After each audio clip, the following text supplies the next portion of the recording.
D.C. police, federal agents tonight are claiming victory in the latest battle in the war on drugs. This after an overnight operation that netted about 24 people in the Washington drug trade. So I'm saying to myself, the night I get locked up, some big shit happening. You know what I'm saying? But I ain't never really even phantom that I was the big shit. You know what I'm saying? The police ran up to me and said, which one is that? They said, that's Curtbone. So they said, how old is he? So I said, I'm 18. And they was like, he old enough. But I don't even know. I would say the juvenile. Man, so I can tell you, man, blessed being a land of the living, man. Everything else is extra. Let me ask you something. What exactly triggered the rebranding of the All Days clothing line? I seen since the last time I encountered you, you gave me a few pieces to work out with in the gym. You like turned that shit all the way up. What's going on? Right, yeah. For real, it wasn't a matter of really rebranding. I guess you can. That's not a bad terminology.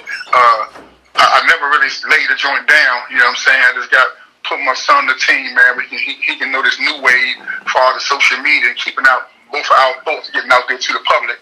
You know what I'm saying? And, you know, strengthening up my little manufacturing. Right. And, man, you know, I'm back in the game. You know what I'm saying? Back where I'm supposed to be at. That's generational wealth. You said you passing it down to your little man? Yeah, passing down to him, man. Pass down a little bone, man. Just letting him know, you know what I'm saying? My goal was always to be the last felon on my family tree. Right. You know what I'm saying? So I'm passing them down, teaching them how to get money legal way, how to network, deal with all walks of life. You know, I don't care what avenue they from, what city they from, you should be able to communicate with them. Right. What prompted you to, make a venture off into the fashion industry?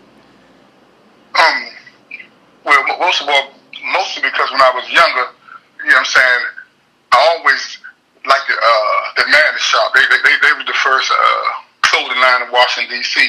You know what I'm saying? They was like the uniform for the whole city. Okay. You know and then when I was on my journey, getting to the streets, getting a little dirty in the streets, you know what I'm saying, my reputation got real popular. So when I went to jail and they came back home, I wanted to reinvent myself. So I say, well, I want to cash in on my reputation and the way I live on a legal way. So you know what I'm saying, I always was a big dude.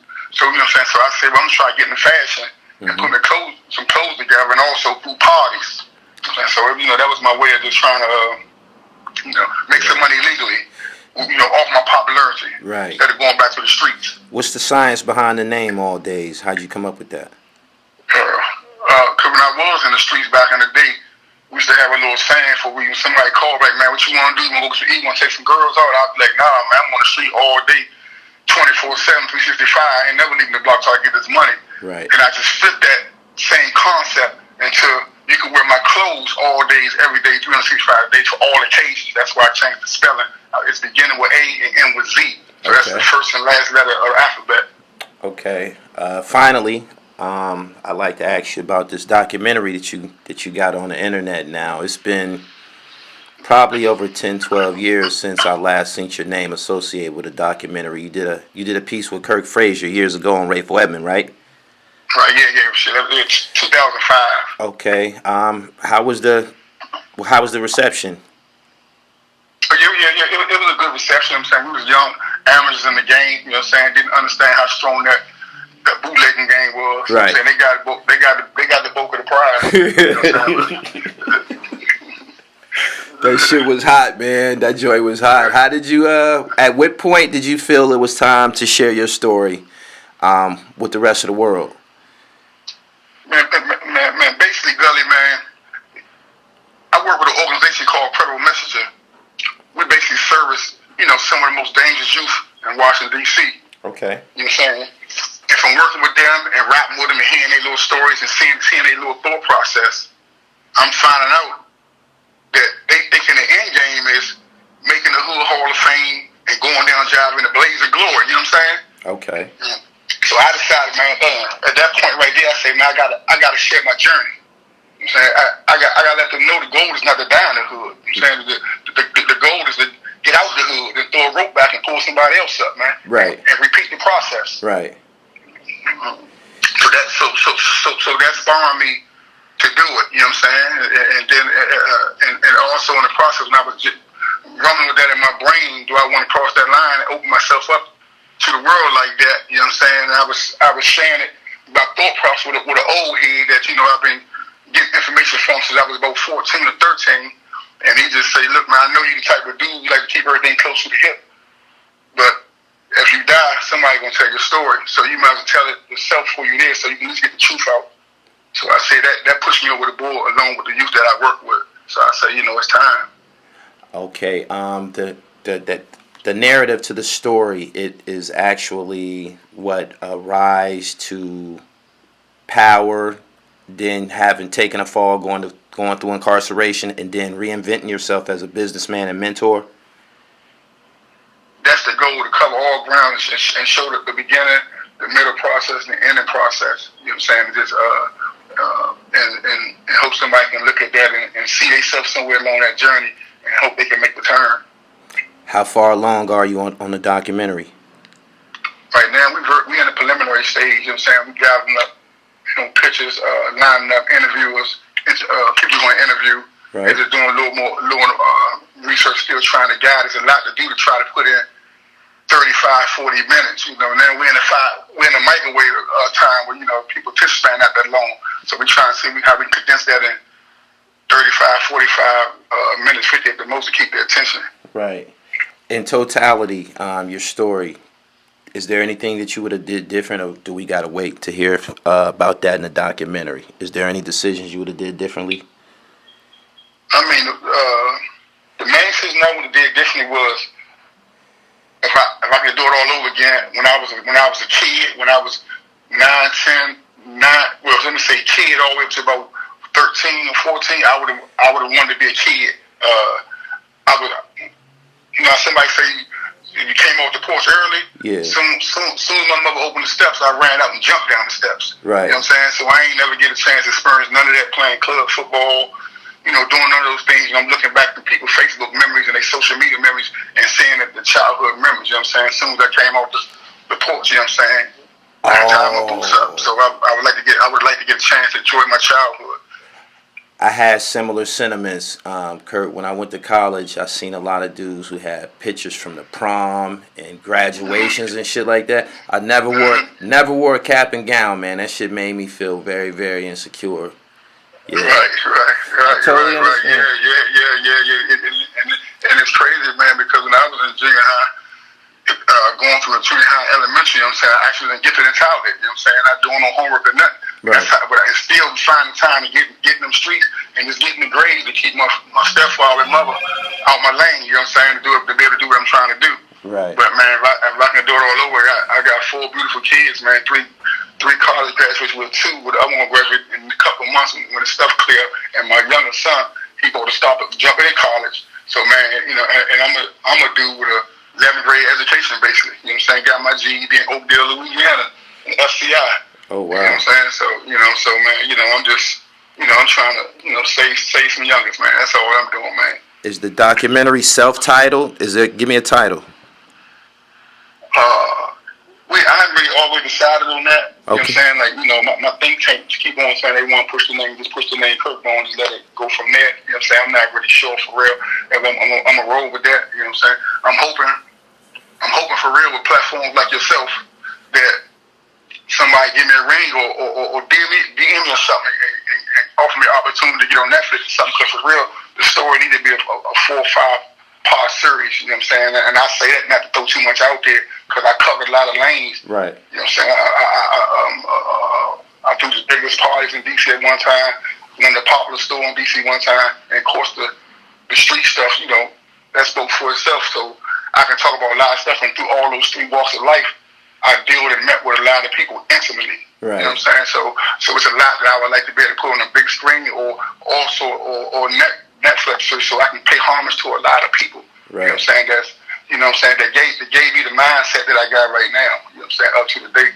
So that's really my dream. But hopefully, if I do documentary, one of those smart cats, that really want to get some good information out there and still be entertained and still can get shock value, man. Give me a call and say, let's do it. And get some money.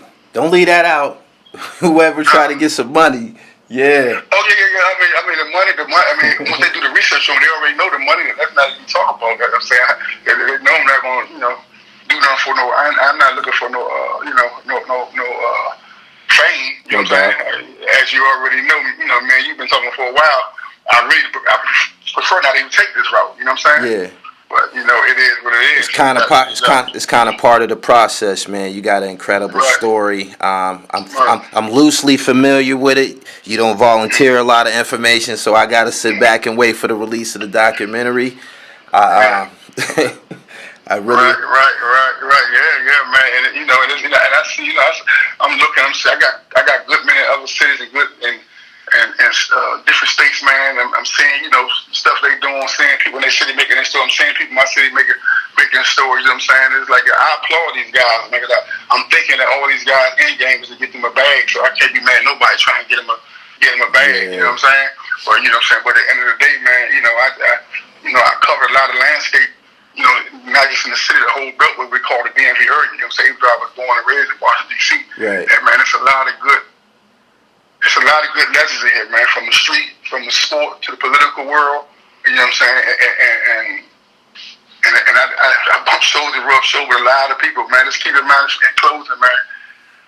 When I was a young dude, the people I talked to, and I'm talking 13, 14, 12, 11, I wasn't sitting around ear hustling a dude that's 21, 22, 25 conversation. I was ear hustling a dude that was 37, 38 conversation. You know what I'm saying? Already done been to Lewisburg, already done robbed 1 or 2 banks, already done got on 4 or 5 buildings on the block. So I was breathing under that, but at the same time, growing up in Nation's Capital, when we the murder cop was still making adaptation of that and bringing the knowledge all the way back from the 70s and 60s.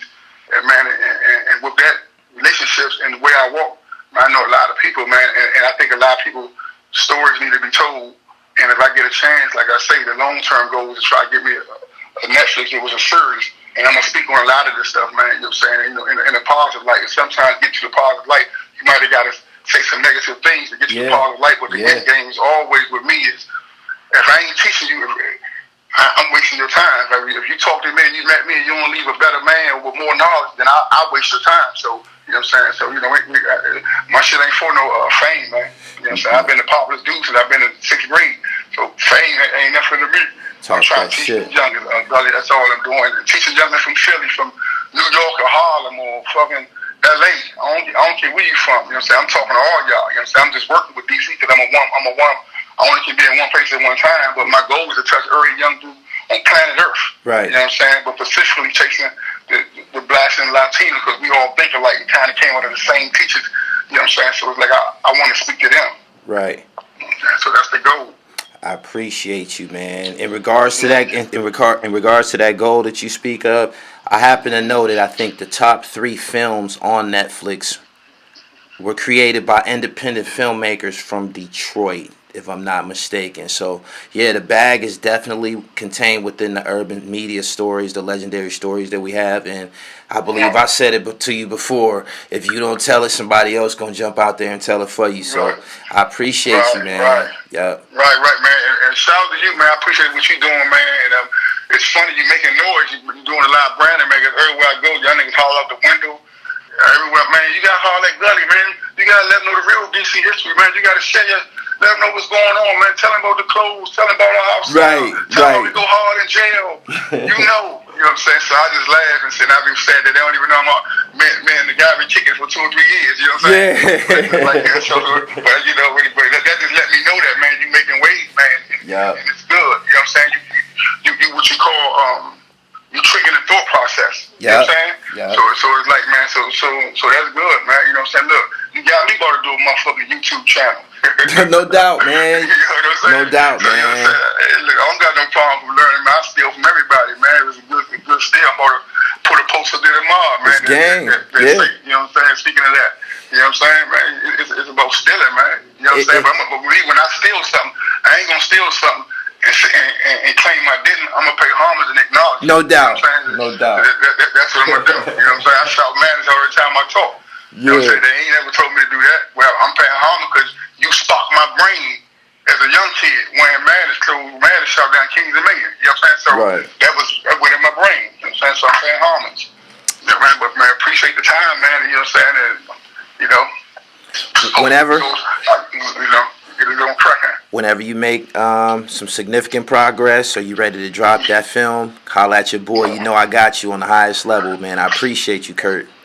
Oh yeah, definitely, man. I appreciate you too, man. And thanks for giving me the opportunity, you know what I'm saying, to get a short little spiel, man. But like I say, man, just tell the people, man, that I'm gonna try to cover a lot of lanes for them, man. But my whole goal, man, is to speak to the youth, you know what I'm saying, and trigger some of their minds, man, and let you know, man, just because you at war, you walking in whatever battlefield, whatever city you in, there's landmines everywhere, man. You ain't got to step on them. You know what I'm saying? The goal is to get home. Right. You know what I'm saying? So, and that's what it is, man. So again, man, you be good, man, and we'll wrap. Yeah. We'll wrap soon. Appreciate you, Kurt. Stay in touch on me. Man, okay, don't forget my, the old days, man. I got you. Oh yeah. Tell them where they can cop at, Kurt. Tell them where they can get something now. Yeah, man. Alldaysgear.com. That's ALLDAZGEAR.com, and also you can go All Days Gear on Instagram. If you want to see some stuff on there too, we can ship with how you want to do it. You know what I'm saying? Also, you can follow me at Curtbone _DC. You know what I'm saying? So, man, and that's my two platforms right there. Yeah. I'm working on my Curtbone TV, so that's gonna be on YouTube. You know what I'm saying? I'm gonna get some extra TV with you on that joint. Yeah. You know what I'm saying? We'll figure that out. But yeah, but that's the 2 days, man. AllDaysGear.com, All Days Gear, Instagram, Curtbone _DC, man. And y'all be good, man. Keep y'all third eye open out there, man. Yeah. All right, Kurt. Appreciate you, homie. Yeah, my man. Okay. All right. One.